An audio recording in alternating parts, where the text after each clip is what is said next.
Juha se marie. Durant de longues années, Juha refusa de se marier, car il était déterminé à épouser une fille riche possédant biens et jardins. Mais à chaque fois que ses proches et ses voisins avec qui il veillait, chaque nuit lui proposaient de belles filles bien éduquées, il leur répondait: Qu'ai-je à faire de la beauté? Je suis pauvre et je ne possède que cette maison. De même que mon négoce n'a aucune garantie. Il est probable que je perde tout dans une seule journée. C'est pour cela que je n'épouserai qu'une fille riche. Un jour, lors d'un voyage à but commercial dans le Cham, avec l'un des grands commerçants du pays, ce dernier demanda à Juha s'il était marié ou pas. Ce dernier lui répondit: Je ne suis toujours pas marié à ce jour, car je n'ai pas trouvé ce que je désirais. Le grand commerçant dit alors: Tu sais, Juha, tu mérites d'épouser la fille du sultan. Quelles sont tes revendications concernant ton épouse? Juha rétorqua: Je voudrais qu'elle soit riche et qu'elle possède des terres agricoles, ni plus ni moins. Le commerçant poursuivit: Ta demande se trouve chez moi. Je vais te donner ma sœur en mariage. Elle détient des biens considérables et des terres agricoles dont tu ne pourras atteindre l'extrémité. Juha se réjouit et dit: Je l'épouserai 2 jours après notre retour au pays. Puis Juha retourna chez lui, se rendit chez ses amis et voisins et leur fit part de son mariage dans 2 jours.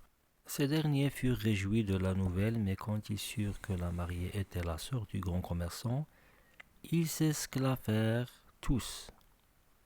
Juha rétorqua: Vous riez parce que vous ne me croyez pas ce que je dis, n'est-ce pas? Certes, c'est la vérité.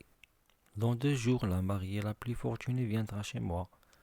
Puis je prendrai possession de ses jardins et ses biens, en vue de devenir l'une des plus grands commerçants du pays. Un de ses amis leur dit en s'esclavant: L'as-tu vu au moins, Juha? Juha répondit: Ce qui m'importe, c'est uniquement voir ses biens. Après, je dois vous laisser pour aller me préparer. Après la cérémonie du mariage, je ne resterai plus avec vous, car tout le temps sera consacré à mon épouse. Le jour de son mariage, les amis et les proches furent présents pour célébrer cet heureux événement. Ensuite, ils rentrèrent chez eux et lui dirent: Rentre chez toi, nouveau marié. Puis Juha rentra et trouva que son épouse l'attendait, mais lorsqu'il la regarda, il fut effrayé par sa laideur. Puis il lui dit alors qu'il regardait en arrière: Je savais que mes amis, durant la fête, allaient oublier certains de leurs affaires, mais au fait, toi qui es-tu? La mariée répondit: Mais voyons, Juha, je suis ton épouse. Juha tremblant dit: C'est sûrement un rêve. La mariée rigola et déclara: C'est bel et bien la réalité. Je suis maintenant, mon chéri, en compagnie de ton épouse, la riche, la sœur du plus grand commerçant. Allons, discutons un peu et échangeons quelques propos. En effet, mes frères m'ont interdit de te voir durant 2 jours, et maintenant je comprends pourquoi. Même toi, jusqu'à maintenant, tu n'arrives pas à croire que je t'ai accepté comme époux. Joa répondit: En effet, mais laisse-moi tout seul cette nuit pour me convaincre de cette surprise. Ensuite, on fera plus ample connaissance. Le lendemain matin, Joa retrouva ses amis. Fort tristes et pleurant, ils l'interrogèrent alors que la stupéfaction emplissait leur visage. Qu'est-ce que t'amène à cette heure-ci? N'avais-tu pas dit que tu ne nous verras plus?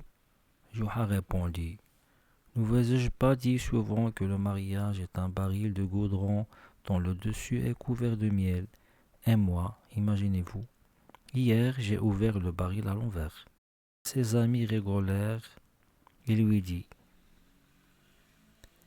Mais Joa, ton rêve s'est réalisé. Va retrouver donc l'argent et les jardins. Joa plutôt la mésaventure. Joa rentra chez lui irrité, et son épouse lui demanda: Où étais-tu durant tout ce temps?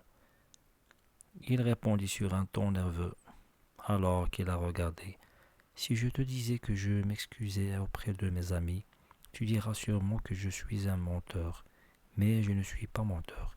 C'est plutôt toi, espèce de vaniteuse. Ton frère et toute la famille qui est des menteurs. Et je peux te dire avec vigueur que tu es dit. Juha revint à la raison avant de divorcer son épouse.